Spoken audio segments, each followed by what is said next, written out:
Que se passe-t-il en Libye?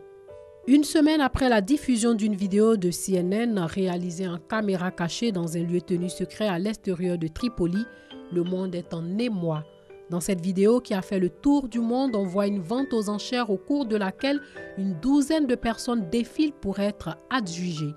Le prix augmente rapidement de 400 à 700, 800, 1200 dinars libyens, soit environ 400 $, un peu plus de 200 000 francs CFA. Et la vente est conclue. Selon le Haut Commissariat des Nations Unies pour les réfugiés, 390 000 migrants sont bloqués en Libye, dont 9 000 sont privés de liberté.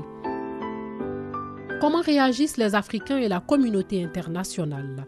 La réaction sur les réseaux sociaux ne s'est pas fait attendre. Footballeurs et artistes ont donné de la voix. En France, à Paris, une manifestation a réuni devant le consulat libyen le 18 novembre plus d'1 millier de personnes. Claude Issihar est l'un des initiateurs de ce rassemblement. La communauté internationale accentue sa pression sur la Libye. Mise en garde de l'ONU, Antonio Guterres se dit horrifié par ces révélations. Mesures diplomatiques de pays africains. Le Burkina Faso a décidé de rappeler son ambassadeur en Libye.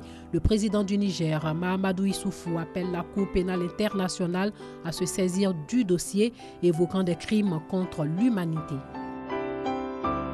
À quel niveau se situent les responsabilités?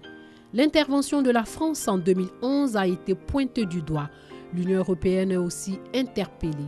C'est l'Union européenne qui a choisi la Libye comme un partenaire chargé d'assurer la frontière sud de l'Europe. Et ceci dans un but publiquement assumé. Éviter que des migrants posent le pied sur le vieux continent pour y trouver refuge. Il ne faut pas occulter le rôle joué par les passeurs qui veulent se faire de l'argent facilement. Les gouvernants des pays africains qui ne mettent pas en place une véritable politique de création d'emplois et aussi les migrants eux-mêmes sont pointés du doigt. Que fait le gouvernement libyen pour juguler ce fléau?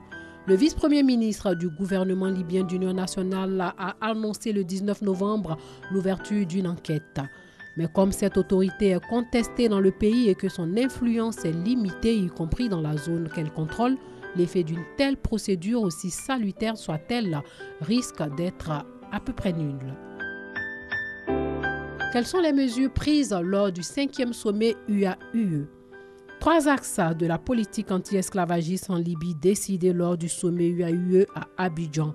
Une task force ou force d'intervention opérationnelle associant les services de police et d'intelligence pour démanteler les réseaux de trafiquants et leur financement. Les dirigeants se sont également mis d'accord pour mener des opérations d'évacuation d'urgence dans les prochains jours ou semaines. Selon le président de la Commission de l'Union africaine, une première vague de rapatriement d'urgence concernant près de 3 800 migrants africains en Libye doit avoir lieu prochainement.